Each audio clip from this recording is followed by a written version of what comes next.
Good. So now to the part for everybody who is joining, not live, but on YouTube later down the track. So we've been talking about the precepts, and since this is the last Sunday talk that I'll be giving here at the BSV, or here at Newbury actually, which is part of the Buddhist Society of Victoria, I would like to wrap things up. So we did an overview, and we did the first 3 precepts so far, and because there is 5, we have another 2 to go. So today I'll try to wrap that up and still hopefully give you enough information for every precept to cover it fully enough. So we have a bit of an understanding, and we have the opportunity to reflect on these things, because even though it might just be 5 points, they're actually very deep, they're very foundational, and they're very important to reflect on again and again, because Sila is really what protects us in our lives and what protects others around us as well. So it is important. So the 4th precept basically is about truthfulness, but it also cuts into the whole topic of wholesome, skillful, or right speech. So I want to cover that a little bit today. And then the 5th precept, I always like to think about it in positive terms instead of what we are supposed not to do, what we are to develop, to cultivate. And the 5th precept in that respect is all about clarity, purity, and of the mind, and of mindfulness. One of those terms that gets thrown around a lot these days, but what does it actually mean? Mindfulness doesn't just mean being present, knowing what is happening, but it also means having the right attitude, having the right intention, coming from the right place. So if you separate mindfulness completely from Sila, from the other parts of the Eightfold Path, it doesn't really work the same way. And very often also people think mindfulness is something you you can force, or you can think about, and you can concentrate, like Ajahn Brahm says. He doesn't like that word. It's or focus on something in a forceful way. It's more something that develops and grows if the causes and conditions are in place, and then it's something which comes quite naturally. And then our job is to maintain it, to make sure we don't destroy it, and of course to encourage it and feed it even more. Okay, so that's the 2 precepts we want to get through today. So let's start with the first one, which is number 4. And for the people who have followed the talks before, I always used the simile of the plant there. And we started with, preparing the soil, putting the seed in, making sure the conditions are right. We're actually watering that seed as well. And now we are in the process where it has already grown. So we have looked after especially the bodily actions. And we are now moving into the territory of the verbal actions. And that is when the plant, for me, and the simile is already there. It's already grown a little bit. And now we have to make sure that we nurture it in a way that it doesn't wilter away. And the words that I wrote down as a bit of a summary for the 4th precept is truth, but truth combined with gentleness and with caring as well.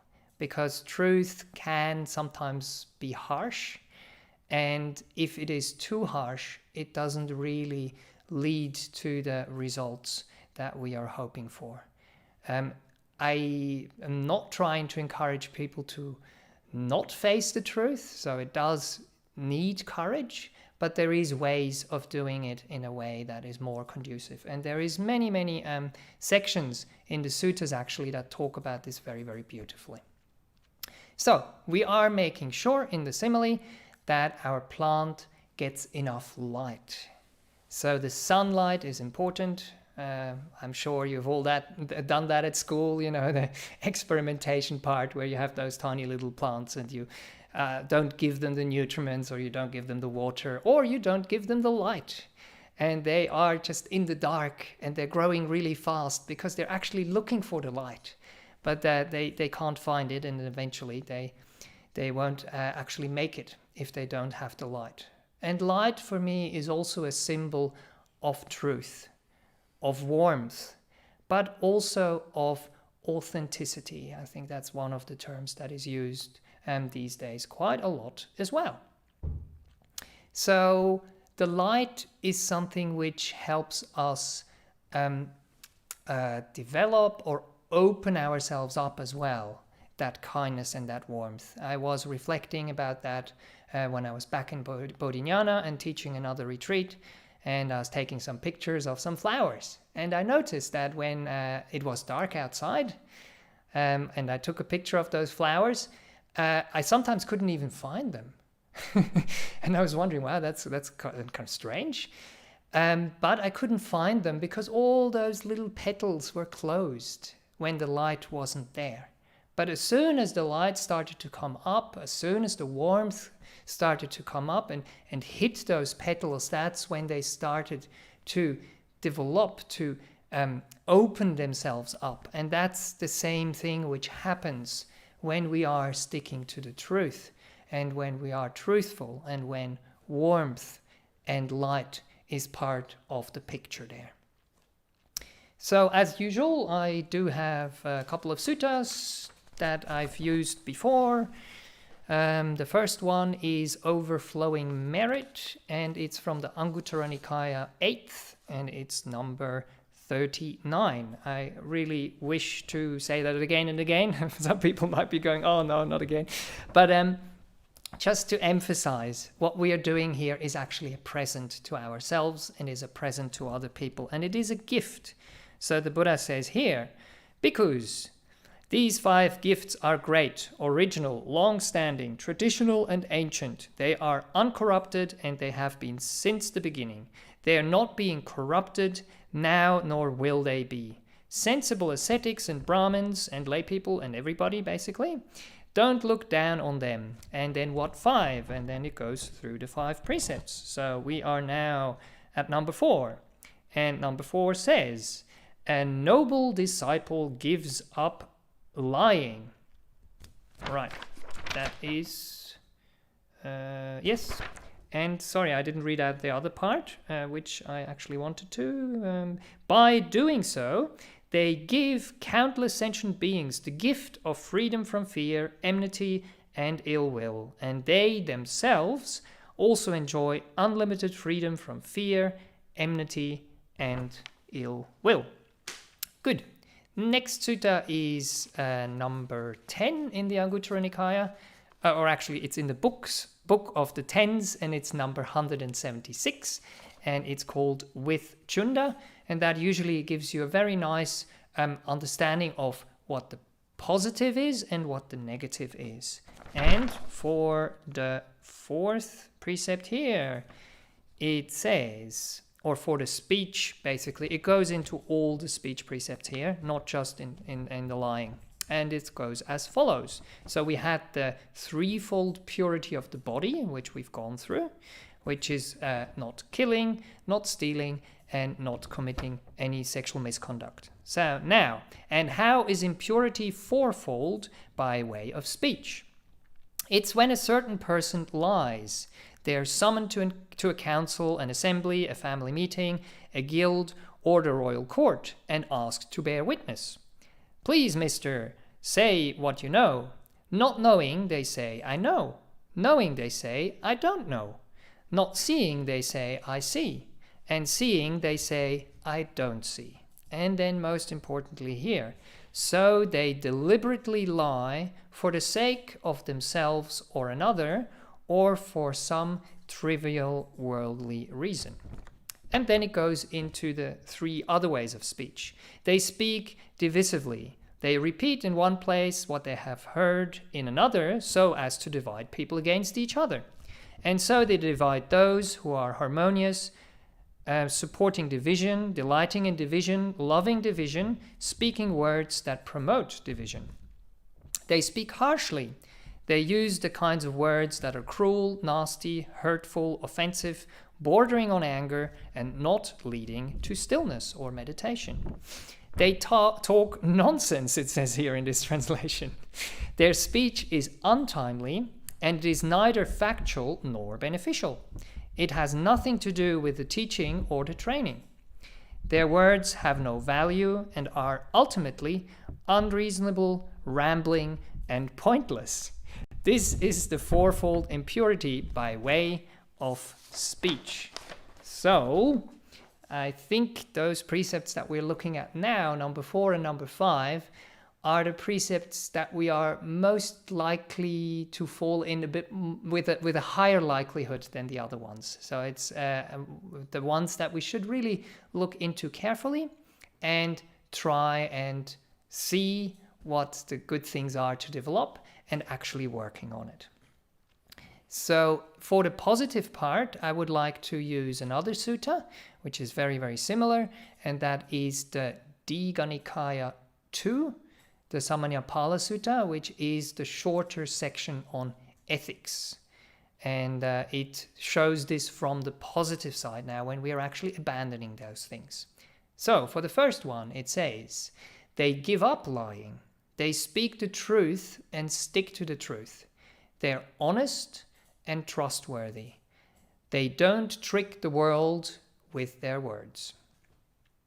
Second one, very beautifully said, they give up divisive speech. They don't repeat in one place what they heard in another, so as to divide people against each other. Instead, they reconcile those who are divided, supporting unity, delighting in harmony, loving harmony, speaking words that promote harmony. And for harsh speech, they give up harsh speech.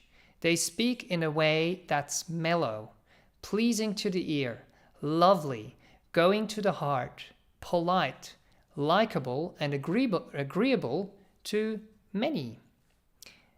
And number 4, they give up talking nonsense. So again, the same word. Maybe we could also use the word idle chatter. That's another translation of it, or gossip. Their words are timely, true, and meaningful, in line with the teaching and training. They say things at the right time, which are valuable, reasonable, succinct, and beneficial. So even just having that on your fridge or having that somewhere close to you to repeat and to think about. I mean, of course, sometimes we do use, small talk, or we tell a joke or whatever. If it is really just to, lift the spirits, to connect to another person, that's all fine. But very often, speech can kind of go off the rails. And if we can be a little bit more careful with that, that would be beautiful. Right, and the last sutta that I usually use is from the Anguttara Nikaya 8, and it's number 40, and it's the result of misconduct. So what happens if it doesn't work out, if we are not really doing it? So with lying, when cultivated, developed, and practiced, leads to a bad destination. The minimum result it leads to for a human being is false accusations. Divisive speech, when cultivated, developed, and practiced, leads to a bad destination. The minimum result it leads to for a human being is being divided against friends. Harsh speech, when cultivated, developed, and practiced, leads to a lower realm, or leads to a bad destination. The minimum result it leads to for a human being is hearing disagreeable things. And the last one, talking nonsense, when cultivated, developed, and practiced, leads to a bad destination. And the minimum result it leads to for a human being is that no one takes what you say seriously. All right. So quite a lot of information there, but I usually like to go back to the suttas and to take things from there before we elaborate a little bit more on those things. So one other thing that hopefully comes out of this discussion fairly clearly is that we very often do open our mouths way too early or way too fast. And if we open them up for too long, that's another thing that I really value that Ajahn Brahm was saying. The longer we speak, the more there is the likelihood that it is speech that is declining, that is speech that is going in the right direction and might actually, hurt someone or irritate someone. So it's always good to hold back a little bit, to reflect before we even speak. And Ajahn Sumedho has a very nice quote there. It is attributed to him, I'm not quite sure, but I guess it came from him. And he says, if you cannot improve upon the silence, then don't speak. So hopefully I'm improving upon the silence, because otherwise I would have to shut up and finish the talk by now. But it is one of those things to remember, because silence is something which is very, very potent. And especially if that silence is connected with truth and with kindness, and we take the time to reflect and go within ourselves, then we will connect with other people in a much, much nicer, in a much, much warmer way. And then a lot of problems just don't really happen. With problems in the world, so often it's miscommunication. Someone heard something in this way or that way, or we said something maybe not so skillfully, and it can create so many waves and so many problems that we have to iron out later down the track. So in that respect, it's also very, very important that we don't just think about right speech, but that we also think about right listening. Because a conversation is not a monologue, it's something which goes back and forth. And that reminds me of that one story where Ajahn Brahm was saying he was in the monastery in Bodhinyana, and you have all those nice supporters that come and cook the food for the monastics, because we are not allowed to do that for ourselves, and they offer it at lunchtime, and that's the time where we meet, where we exchange, that kind of gift. We encourage the generosity that the people are showing, but we are also available to have a chat with them. And Ajahn Brahm was just coming down from his cave, I guess, a little bit early before lunch, and we have this window front that looks into the kitchen. And he said there were 5 Thai ladies cooking in the kitchen. And he couldn't actually hear what was happening in the kitchen, but he could see all of their mouths moving. And it was 5 Thai ladies just talking. And he was saying, or he was thinking to himself, who is doing the listening here when all 5 people that are in the kitchen are actually talking?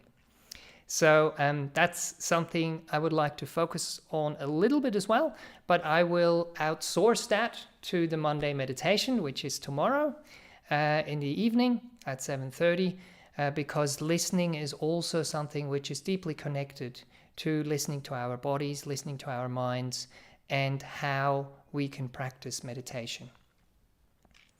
Okay, so that will be tomorrow, so I can get through everything I wanted to get through today. So one other thing that happened to me in terms of truthfulness, I'm not going to mention any specific names here, but at the monastery we sometimes have jobs that need to be done, and I was involved because I do a little bit of work in the office in a job of organizing some quotes for something we want to get done at the monastery. And it was a little bit difficult, to get in contact with the companies out there. And I'm sure they're pretty busy at the moment. But I was writing, emails and calling and leaving our email address and leaving our phone number. And it took quite a while, and I had to get back to the company and said, it's been quite a while now, and it's been 2 weeks and we haven't heard anything. And then I got this message back over email from that one person working there, and it read as follows. Sorry, I have called several times to coordinate a time and have not been able to get through. So I was discussing this with one of our committee members recently because, I replied to that email and said, well, we don't have any missed calls on our phone and we didn't have any SMS messages. And I was like, am I just a little bit kind of naive, or as a Buddhist, do I think, because truthfulness is something which is so important to me, I was like, is this person just outright lying to me? Or is there something else to this story? And the committee member was kind of smiling on the other end and was saying, well, I guess that's very often what happens in the world. And that is actually a bit sad, because when we start to lie or to cut corners in this way, what we are undermining is really the trust which comes through truthfulness. But I did get a bit of time for myself to reflect on it, and I went like, okay, maybe the number didn't actually get passed on, and maybe something else happened in the process.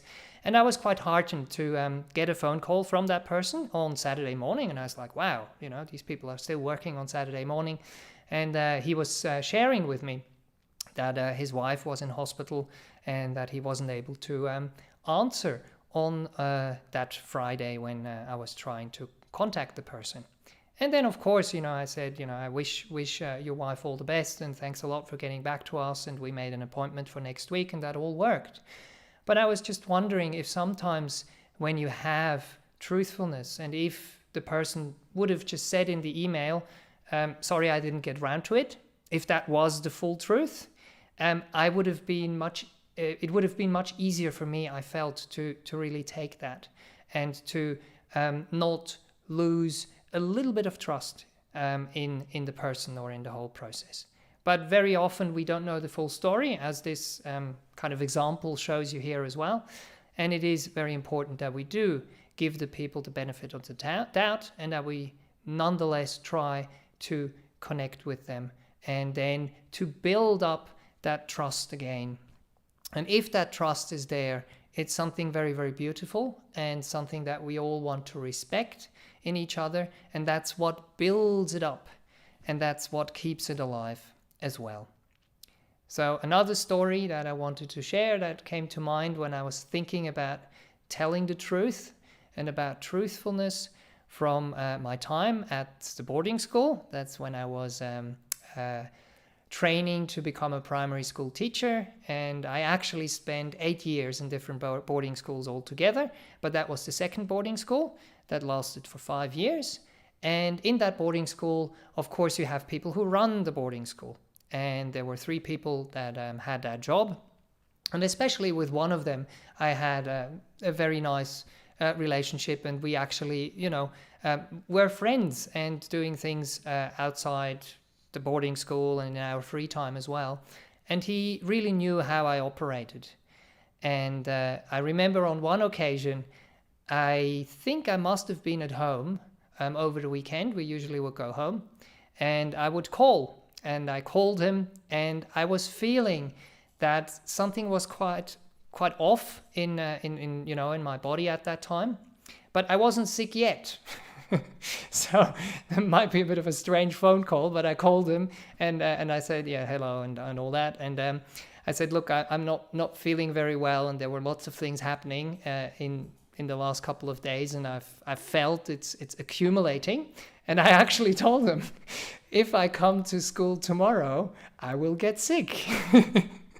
So it's not I am sick, but I'm feeling I really, really need a break, because otherwise I will get sick and weak. And his reaction was just so nice, because he knew me, and because he knew that I am being truthful, and that I am, or that I was a person back then who did a lot for the school and for the pupils at that school. That he said, okay, no problem. We will write you down as sick. And I think that is something quite different from some of the things that were happening at the school, where people would say, oh, well, I'm sick. And then they would go, for a couple of days to Paris or something. I remember that's one thing that happened. So it is really worthwhile and important to have that truthfulness, because that is something that leads into trusting in other people, but then also trusting into yourself. And that was something which I felt is almost a little bridge as well now, as we are moving from the 4th precept of truthfulness to the 5th precept, which is more about mindfulness. These days, we are often running around so headlessly, or we have so many things to do, so many things that burden our mind, that kind of becloud the clarity of our mind, that we don't really know what's going on in our bodies and in our minds, and that we don't pick up when our bodies and minds do actually need a break. So that is the little bridge here for the next precept. And I would like to carry on with the simile that we've been using here. So now hopefully the plant has grown quite nicely because we've looked after it. We've made sure that the bodily conduct is pure. And we have now also hopefully gained a little bit of understanding and training in the verbal part. And now we are moving more into the mental part with mindfulness. And the two words that kind of come to mind for me, or that summarize it, are attention and intention. And what those things do with this little plant that is hopefully coming along happily by now, is that they protect that plant. So you have to get all the causes and conditions into place that things can grow and develop, that they are watered, that they have the light and the kindness there. And now comes the part where we protect our little plants, that they don't get harmed or that we don't lose what we have gained. And that is the same with mindfulness there. So we protect and guard our plant. In terms of the 5th precept specifically, that means that we are abstaining from liquor, from wine, and from intoxicants, so from non-medicinal drugs. And why do we do that? We do that because they are the basis for heedlessness, it says in the suttas. What does that actually mean? So it means whatever substance, and I would like to even say whatever behavior, it doesn't even have to be a substance, which beclouds and confuses our mind. So that is the negative part where we can get drawn into if we are not careful. And the positive side of this is being sober, is being sensible, is being clear, is being pure, and in being mindful. So if you know the Buddhist teachings a little bit, or if you have, for example, also read the Dhammapada, you will know that the mind is the forerunner of all things, and that the mind is something which is very, very important. And we want to make sure that we are protecting that mind, that we are making sure the mind is clear and we are not dragging it down into the wrong place. We are not dragging it down into darkness. We are making sure it goes towards the light so that we have the clarity that is needed to really know what's going on and to act in the right way. So in terms of the sutta that we usually use here, which is again the results of misconduct, which is Anguttara Nikaya 8:40, and for alcohol, for the 5th precept, what it says here is the following: taking alcoholic drinks that cause negligence, when cultivated, developed, and practiced, lead to a bad destination. The minimum result it leads to for a human being is madness, is the word that is used here. So it's like a temporary insanity. So sometimes when Ajahn Brahm talks about ghosts and people ask him about ghosts, and if he has seen ghosts, he says, well, I haven't seen the ghost, but I have seen the causes of the ghost being around. And what kind of ghost does he talk about that makes people crazy and mad? He says it's the ghost, it's the spirit in the bottle. When you drink, especially too much of it, it takes all your clarity away and your mindfulness away. And you are much more likely to do things that you wouldn't do otherwise if you were sober. So I would like to use a few statements here. I personally have very, very little experience with alcohol and none with drugs. So it's a bit hard for me to connect to that fully.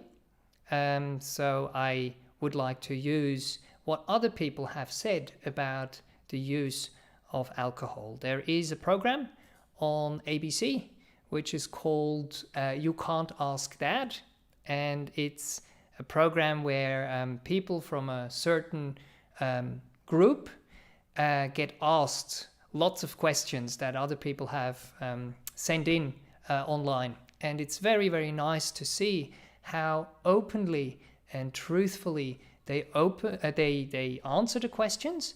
And because they do it so openly, it's something, especially for me at least, I don't know if you've seen the program and how it works for you, it really goes to the heart, and you can really connect to people that you otherwise maybe wouldn't be able to connect. Right, so the people who had problems with alcohol, who were speaking on that program, were giving the following statements about basically what alcohol can do if you are filling the void with alcohol or if you are numbing the pain. And that is, of course, not just alcohol, that can be any other drugs, or again, as I said, any behavior which becomes an addiction. So they said, the alcohol masked the pain. I drank to numb my sorrows. Alcohol gave me confidence. And that is something that I heard, especially with people in social situations where they didn't really feel very confident or very secure or very nice in that environment. And they realized when they would take alcohol that it would give them confidence in that situation. It became my fix. It gave me a little pick-me-up and my worries went away. I drank to black out and not have to face the world. So that are a few reasons why people would get into taking drugs or drinking. Of course, there comes, the good things that are connected with it. Well, I mean, the good things, the things that might appear pleasurable, of course, as well. And then when they were talking about the consequences, though, which is another important thing to reflect on, and they were saying, I lose trust. So alcohol will eventually, if it is something which is habitual, make you lose trust. Make you lose trust in yourself, make you lose trust in other people. And as I was trying to say before, trust is something so important in relationships, in being able to communicate with each other, to live with each other, to be with each other. So you lose trust. You let your family and your friends down. Other words that were used was manipulation and isolation. You don't know what happened. You don't know what happened last night, for example, or you don't know really what happened with your life. You started to get involved in a certain habit and your life just kind of goes off the rails and goes in a direction that you don't really want it to go into. And then the other thing, which I found was very important as well, drinking and driving is unfortunately very common. When you are drunk, you don't think of the consequences. So there is many, many things with drinking that can be quite dangerous and where we have to be careful. Another thing that I wanted to share with you, a story that I often like to bring up when we're talking about addiction, which is basically the opposite there of being mindful and of knowing what is happening. It's a conditioning that leads you down a dark alley, is the story of the Little Prince.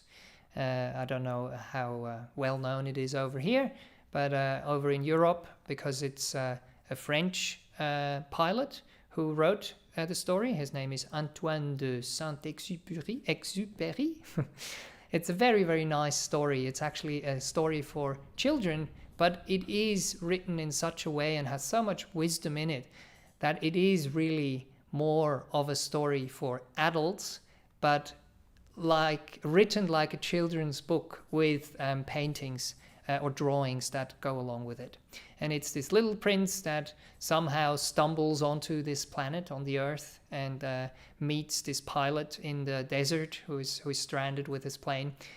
And he tells him about his journey of coming to this planet, and he goes from one planet to another planet before he actually reaches the earth. And every planet has its character on it. And one of those planets has a character on it, which is the drunkard, the tippler. So the story here goes as follows. What are you doing there? He said to the tippler, whom he found settled down in silence before a collection of empty bottles and also a collection of full bottles. I'm drinking, replied the tippler, with a lugubrious air. Difficult word there. Why are you drinking? Basically with a sad voice. Why are you drinking? Demanded the little prince. So that I may forget, replied the tippler. Forget what? Inquired the little prince, who already was sorry for him. Forget that I'm ashamed, the tippler confessed, hanging his head. Ashamed of what? Insisted the little prince, who wanted to help him. Ashamed of drinking. So that story really vividly shows you this sad cycle that can happen if we get involved with alcohol and drugs, and it does become an addiction, that we can spiral down in it, and we are actually perpetuating the whole situation. So with these substances, you get a little bit of a hit, you might get a little bit of something out of it, but you are trying to cover over something in your life, and whenever the substance wears out, that's when the truth comes back up, and the truth at that point is so difficult to bear. So that's why it is so easy for someone who's used to a certain pattern of behaving to fall back into it again and again and again.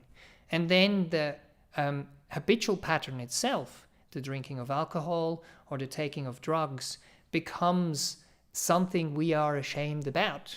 And we're using the same substance to cover up that shame again. So it is really a vicious cycle there that is to be avoided if at all possible. For myself, when I was going through, being a teen and all these kind of things, and being exposed, of course, also to, people smoking and drinking and taking drugs and all that kind of stuff.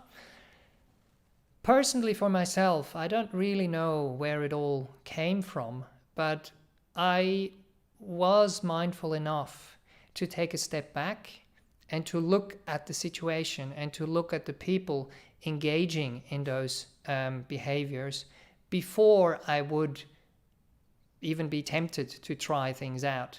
And by seeing the consequences and by seeing where it actually leads to and what it does, I think I must have already had an understanding there how important the mind is, and that with these behaviors and these substances, we are taking the clarity away from our mind.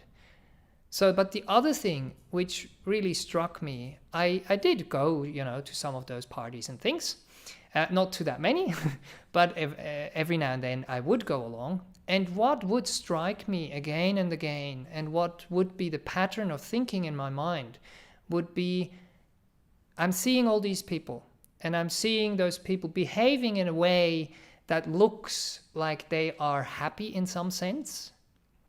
But I always had the question in the back of my mind, are these people really happy?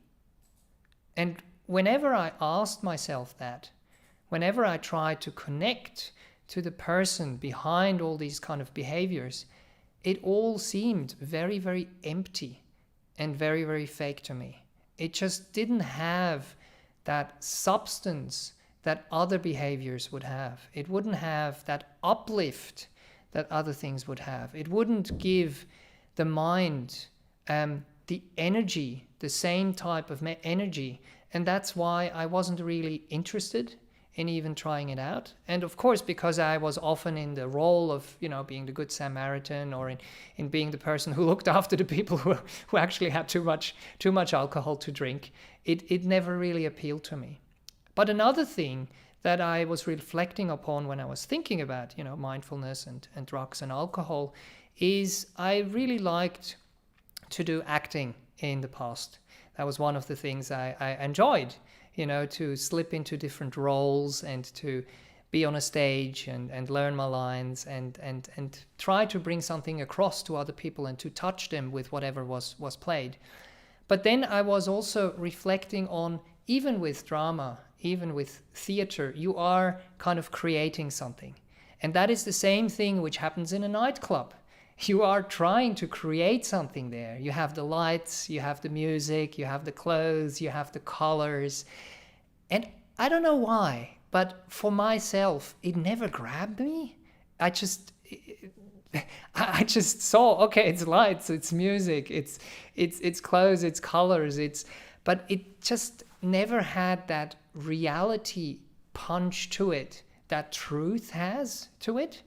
And I realized it's all created. So if you think of it, what happens if you go to a nightclub when it's day? If you go to a nightclub when all the lights are off, when the music is gone, when all the emotions that are created through those conditions are gone, it's just an empty room. And for some reason, the room was even empty to me when I was in there. I wouldn't expose myself to it a lot because I didn't really like it. But when I did, loud music, you can't even talk to another person. You don't hear what's going on. A big crowd, you have light and sometimes, I don't know, smoke and all sorts. And it just didn't grab me. And it's the same thing with a stage. If you imagine a stage without any actors, when it is just empty, when you don't have the music, where you don't have the set, where you don't have the props that bring on all these emotions and the energy, then it's fairly empty. Out, breathe, candle, life is a stage. It just reminds me of what's his name? The Shakespeare, thank you, there we go. Anyway, right, so just a little bit of kind of what happened for me. And another thing that I was thinking about when I had those thoughts going through my mind is Ajahn Chah speaking in the back of my mind there as well. And one of the sayings that I find quite important that stuck with me from Ajahn Chah is, don't follow the moods of your mind. So what these things are creating are a certain fleeting mood that comes, peaks, and then goes out again.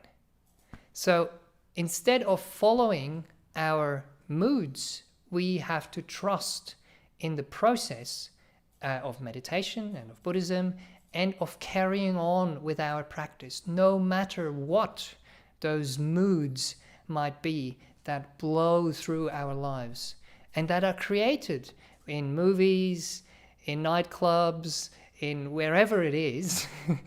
These things can evoke emotions, and emotions are very, very important. But it's important how we deal with those kind of emotions. And there is something which is underlying which is much, much more deeper than an emotion. And for me, that are the words of an attitude or of virtues, for example, that is a foundation which is much more solid, much more long-lasting. It's still impermanent, of course, but it's not this blip, like the blip of an emotion or a feeling that might be created and then disappear again. And that's often the same thing as well when I'm talking about love, about metta. And I actually did my thesis at the teacher training school about love. And love is not an emotion. Love is, I mean, it comes with all these things. I'm not trying to deny that. But love, metta, is much more an attitude than an actual fleeting emotion. And then when I was reflecting about that, I realized there is a real happiness. There is a real connection you can have to your emotions, your attitudes, your virtues, to other people.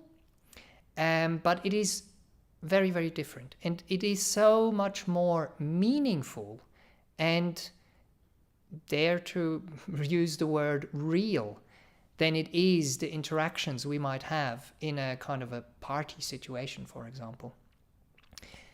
Very often, when people talk about addictions or behavior patterns that we might get into that are not so wholesome, of course it's the same thing with the wholesome ones, they say it's like you are bonding with something. So our brains, our minds are geared in a way to bond. We are social beings and we bond to the people around us, but we also bond to the emotions and the attitudes that are happening around us.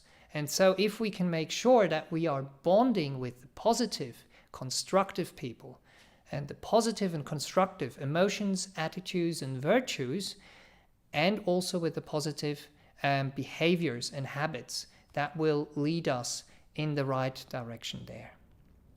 So instead of getting a cheap thrill, we are getting a deep fill. And what came to mind for me there is this opposition of the two things of borrowing energy, as the Buddha calls it, with sensual pleasures, versus generating energy. And what just came to mind, I don't know if it actually works, but let's see, just go for it, is with when we're trying to generate energy in this world, there is different ways of doing that. So there is the so-called dirty energies, and they're the so-called, or maybe they're not called dirty energies, but let's call them that way now, and the clean energies. So the dirty energies are the ways where we are exploiting something to get energy out of, and we have a lot of waste products that come with it. So if we think about nuclear power, for example, it is a very, very easy way to get a lot of energy in a quite short period of time. But we get a lot of waste products that we have to deal with, that we have to hide away, that we have to bury somewhere. Or we use coal. We get the energy out of the coal, but in the process of getting the energy out, we are creating pollutants, and they go into the air and rah, rah, rah. I don't have to tell you that story, but that was a simile to me, what it means to borrow energy. You get the energy out, but you have to pay for it afterwards. It's not free energy, it's not clean energy. But when you think of the energy that can be generated in a clean and in a way that is good for the environment and is good for the people living on the planet, with water, for example, with wind. I mean, of course, we have to build something to get the energy out of the water, and we have to have the windmills and all that. So I'm not saying it's completely, nothing is there, but there is so much less things that we have to take care after having gained that energy. The same thing, I've seen very nice ways of getting energy from the waves, or even getting energy from the tides of the water, or getting energy from the sunlight. Of course, this simile is not perfect, but I think you are starting to understand where I'm trying to go with this. So the clean energy is an energy that is created, but it doesn't have the waste products that we have to deal with. And it is actually something which is very, very similar in a mental kind of world, in a mental way. So Ajahn Brahm very, very often talks about mindfulness, talks about sati, and says it equals mental energy. So what we are building through keeping the precepts, through living in the right way, through uplifting our own hearts, is we are actually charging the batteries. We are charging our batteries that are low. And very often, if our batteries are low, we might be tempted to give them a boost with things that give them a little bit of energy, but then they run out. And this mental energy is something which is much, much more sustainable and much, much stronger as well, much natural, much more truthful. So what comes with this, though, is the purification of the mind. So if we are using the wrong types of energies, we are putting that pollution and we're putting that smoke, that mist, that whatever you want to call it, into our minds, and it's taking away our clarity. So Sila and acting in the right way is in itself a purification of the mind, and that is what gives the mind energy. And once the mind has that energy, whatever it sees will be beautiful. Whatever it sees will be clear and will be less obstructed by our own defilements, by our own lenses that we otherwise would have when we act. So drugs and alcohol are often just a way to hide, numb, or as they say, medicate or cope with unaddressed problems which are lurking in the dark. So in Buddhism and with meditation, we are encouraged in a very, very gentle way, in a soft way, in a kind way, to bring light, to bring kindness, to bring acceptance and understanding into that darkness. And that is the way how we should be practicing. And that will help us to wake up, to step out of that fog, and to step out of that mist. So when we are talking about the two words that I mentioned before, attention and intention that come with this, whenever you feel that there is a tension building up in your mind or in your body, that's when you can remember the words attention and intention. And whenever the tension is there, we attend with tenderness. And we intend with tenderness as well. So we open our arms and we open our heart, but we don't let go of our values in that process. And another very nice term that I've heard other people use in that respect is having a soft front, but having a strong back. So you do open yourself up, but you're not just this kind of blubber pudding or whatever. You have a strong back that supports all that. You have a strong ground to stand on. And that's from where you're operating in this world.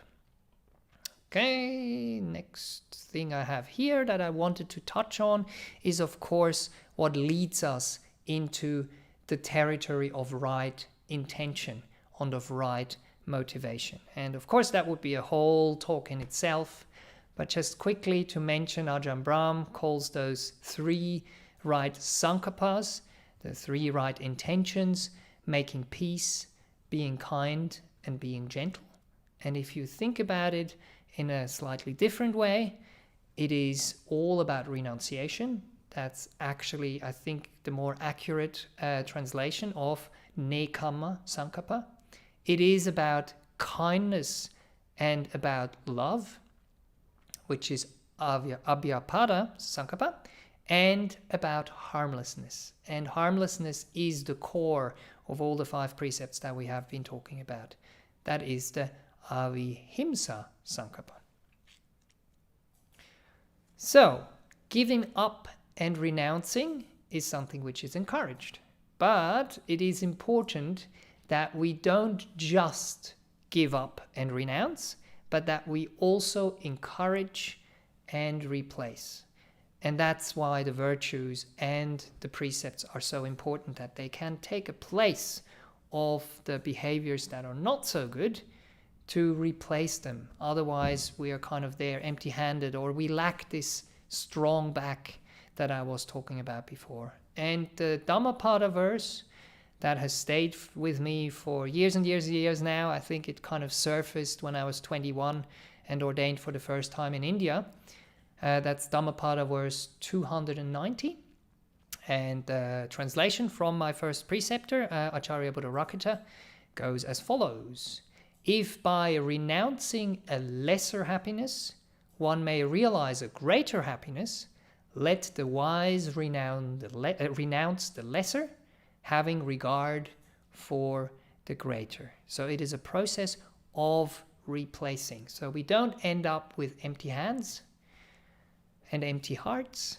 We actually start to build up something wholesome and something which has a lot of energy there. Right, I'm running out of time pretty soon. Let me just mention one or two things. I see here I've been focusing mainly on the mindfulness here, a little bit more than the speech, but we just had to get through all this. One thing that I just wanted to mention is, as a teen, I was part, or also as an adolescent, I was part of a group in Switzerland. And again, that was connected to the boarding school leader that I was talking about before. And he called the group Lümmel, which is a bit of a word which means something like someone who's a little bit cheeky. But it's an acronym that stands for, in German, lauter übermotivierbare Leute. And if you translate that into English, it means a bunch of people who are easily motivated. They're actually overly motivated. And we would do, crazy things like go and walk around the lake 3 or 4 times the whole night or whatever it was, or just, camp together and just have a good time together. But the nice thing about that group was that no drugs and no alcohol were involved. For me, it was very natural because I didn't, gravitate towards those things anyway. But for some other people who got in touch with the group and kind of saw how the group was operating, were able to drop their habits, at least for that time, and then maybe even drop them entirely through being able to have trust, friendship with a group of like-minded people. And I think another important part was the physical activity. We had snow camps once a year, and we would build like huge igloos and sculptures and God knows what. And one of the things we used to do is we wouldn't just take the train to the place that we would go up in the mountains. We always had a group of like hardcore people that would get on the train and then get off the train, I don't know how many, 25, 30 kilometers away from the actual place. And then with the shovels and with the snow boots and with the big backpacks and everything, we would be hiking there through the night. One time we even spent a night outside when there was still another person or another group in that house, because we arrived early. But it's so fond memories I have of that time.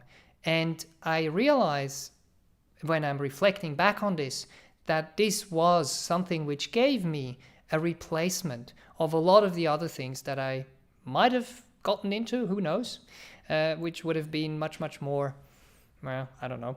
Maybe you can say what we did was stupid as well, but it was kind of stupid wise because we were just messing around as young people do, but in a wholesome way without getting into trouble.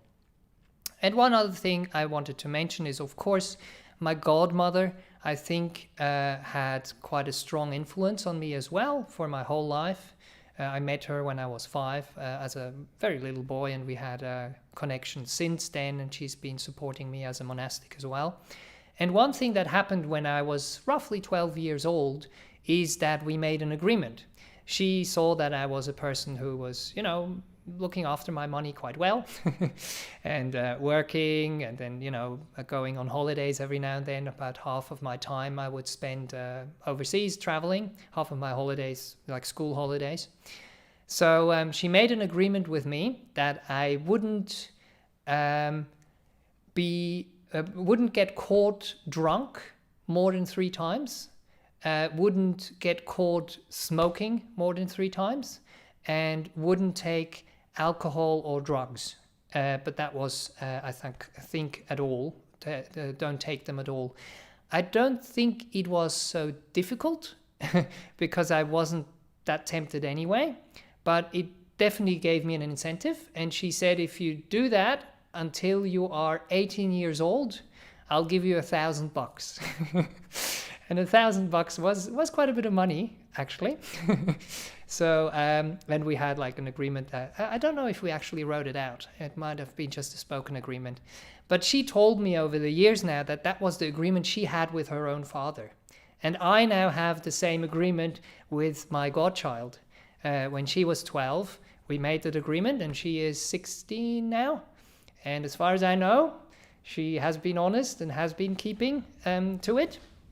So I think that is something very, very nice that now has carried on over 3 generations, and which gives you an example how you can renounce, but also encourage and, what was the other word I was using? Encourage and replace something which is much more wholesome. Good. One last thing that I want to mention, hopefully the question is not there, but if it's there, I can answer it now, because one of the questions people often have is, well, we live in Australia, and in Australia you go here and there and with work and not drinking any alcohol at all. Come on, So what I would like to offer here is, again, one thing that Ajahn Chah has offered in terms of thinking about consuming alcohol is, just think of your beautiful, nice house where you live and you're safe and you feel sound and you feel okay. But what would happen if you knew there is a person out there who is a burglar? It's just kind of a, occasional burglar. It's not like the big criminal or whatever, but he or she every now and then just kind of takes a few things away, and you realize when they've been to your house, things have gone missing. Now, even if they would just steal a little bit, do you think you would like to have them in your house, or have them come and stay for a whole weekend maybe and look after your place while you're away? Just as a little reflection. And that's what often happens when we think about the 5th precept. Then we kind of go and say, well, a little bit of drugs and alcohol every now and then, yeah, maybe, why not? A little bit of lying here and there, okay. A little bit of adultery, a little bit of stealing, and maybe a little bit of killing. Really? If you really kind of think about it, what very often happens is we have habitual patterns that start to build and that start to build momentum. And there comes a point where the momentum is so strong that conditioning takes over and we don't really have control over it anymore. So I encourage you to be reflective here, and to be kind and careful, and to have compassion for yourself and the people around yourself. And if I have planted a little seed in your mind with this talk, I do encourage you to watch a program from ABC. It's called Ask the Doctor, and it's about half an hour program which talks about the risks of alcohol. And very often, if we have those risks clear in our mind, it is easier to give something up. But then again, as I mentioned before, don't just give it up. Please make sure you encourage wholesome behaviors and replace the time you would be spending with doing these less wholesome things with more wholesome things. I think for the people who have access to the live chat, actually have a link there. But I'm sure if you Google it, ABC, Ask the Doctor, alcohol risks, you will be able to find the program. It's a program that was made 2 years ago, I think. Okay, good. So let's wrap up. I would like to wrap up all the precepts together now, because we've been talking about all 5 of them. And there is one sutta which does that very nicely. It's in the Anguttara Nikaya 5s, 179. Sorry, so many quotes here, and I am just typing it all in, sending it to you. And it goes as follows in Ajahn Sujata's translation: you shouldn't harm living beings as far as that's possible to do, nor should you knowingly speak falsehood or take what is not given. Content with your own partners, you should stay away from the partners of others. A man or woman shouldn't drink liquor or wine, as they confuse the mind. And again, please think about the precepts in a positive way. So think about harmlessness, generosity, friendship, truthfulness, and mindfulness.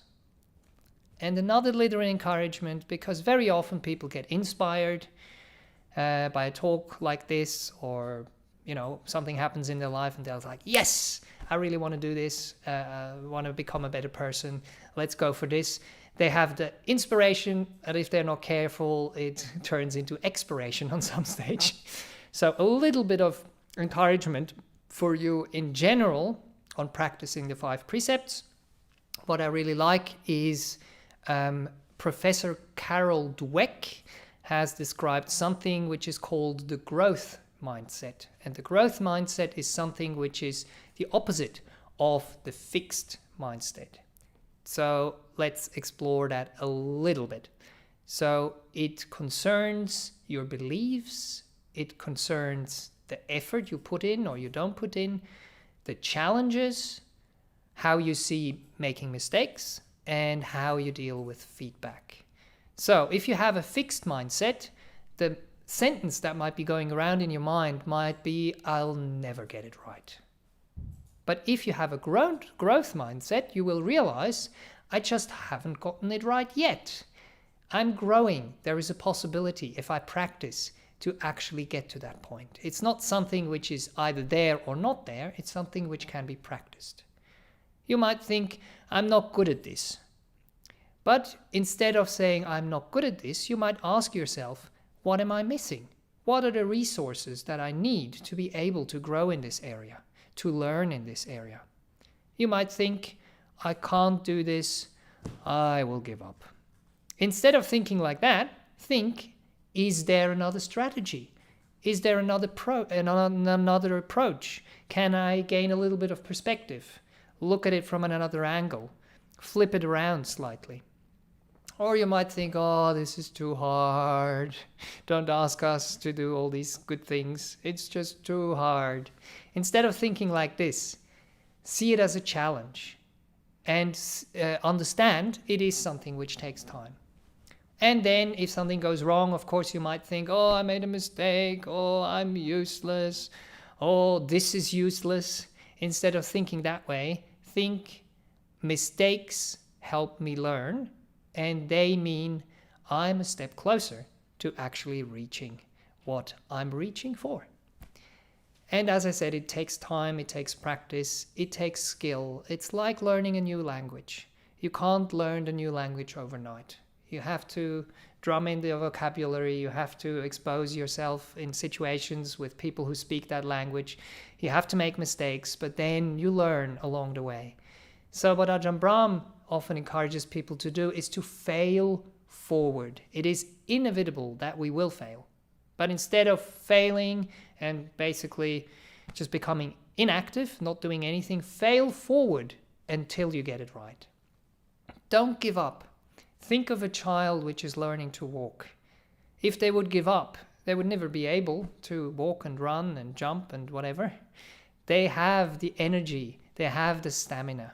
And then most important of all, this child simile, think of your shortcomings as cute or as funny. Because if things happen, especially if it's with your own child. Of course, I know there will be times where you don't think that way, but it is much, much easier with an animal or with a young child to think about shortcomings or mistakes in a much, much more kind and soft way. Okay, right, we got through 4 and 5, and there might be lots of questions. Let's see what we can do. Or maybe I've answered a few of them already. Thank you, Bhante. So are you ready for the questions? Yes. Let's see how much we can do. Okay, actually they're not too bad. Okay. 2 main questions. One Yep. is on alcohol and one is on speech. Which one would you like to ask? Which one should I ask? Let's start with speech, because we did that first, maybe? Sure. The speech. Yep. In a conversation, what to do? Yeah. First, if the other mind uses harsh speech. Yes. Second, if the other mind stops harsh speech only when my mind responds in a more harsher way. Right. Yes. So there is, of course, different ways of dealing with this, and also it depends on the situation and I mean how long the relationship has been going on, or if it's in a workplace where it's, for example, your boss, and unfortunately you have a certain kind of imbalance of power there. But we don't really have to tolerate harshness. So if at all possible, we try to, steer around it, or make sure we calm the whole situation down, or we walk out of the situation. That's what I would suggest as a first way of trying to deal with it. But of course, sometimes the situations carry on and on and on and on. And then there is a certain force which is required to stop whatever is coming at you in their tracks. But the very important thing here is you don't want to have force against force. That's one of the things I was trying to explain to even the little kids when I was teaching. I was saying, if you have this tit for tat thing happening and someone is applying force, and then more force comes for the other side, more force comes again, basically what happens, you end up in hospital if the two parties are willing to just put on more force and force and force and force. So if the force comes, it has to be very pointed, and it has to be very quick, and kind of on an impersonal level, so that you don't get sucked into this kind of whole situation of being in a battle. Because if it goes into battle mode, then you've basically already lost it. And for myself, what I realized is I always thought if I went into a situation like that, I will try to take the wind out of the sails of whatever is happening on the other side, so that that anger and that energy and that harshness can be made soft. And if power is required, I always told myself I'm not willing to go as far as maybe someone else might be willing to go, and I would lose. So then I would rather pull back and walk out. But sometimes, as I said, you can apply a little bit of force. The simile that comes to mind here that I often use in that respect is the potter. And with pottery, they have a clump of whatever it's called, clay, and you have to form that clump of clay. If you don't have any force at all, any firmness at all, it will just stay a blob. But you apply the force in a way where you use your fist to apply the force, but you also use your hand, which is behind it, which kind of takes the blow, to form whatever is in between. So you have the kindness and the compassion and the understanding, and you also understand it is the right time, and it is truthful, and it is beneficial. Then you can apply a little bit of force. But please do it very, very carefully, very kindly. And very often when when you deal with kids or with disabled people, as I did in the past, or even with people in the monastery, you try to point out whatever you want to point out, to make your point, but then retrieve. Don't don't stay in the battle and don't go back and forth and insist on whatever you want to get. Just point out and then go back into kindness mode. And that's often what I've also used is the KFC principle, which doesn't have anything to do with KFC. But Ajahn Brahm often calls it the sandwich method. So KFC, kind, firm, and caring. So you have the kindness and the caring, but you also have the firmness, which is in between, in the sandwich. So you praise, praise, praise, praise, praise. Then whatever comes in the middle is the criticism or the feedback, and then you go praise, praise, praise, praise, praise, and then you have the sandwich there. So yeah, a few suggestions. Okay, and alcohol. The question is how to help friends and family members who are addicted to alcohol. We do have this audience from England with elaborated questions that how can I support my daughter who is struggling with fears and anger at us, having to go into another lockdown and has lost another job because she worked in a public sector and she is drinking on a daily basis. Yes, it is very, very difficult. And also very often, if an addiction has become very, very strong, sometimes they also say a firm approach is important so that the person who is engaging in something realizes this is really serious. So that is one approach, but that usually happens very, very far down the track.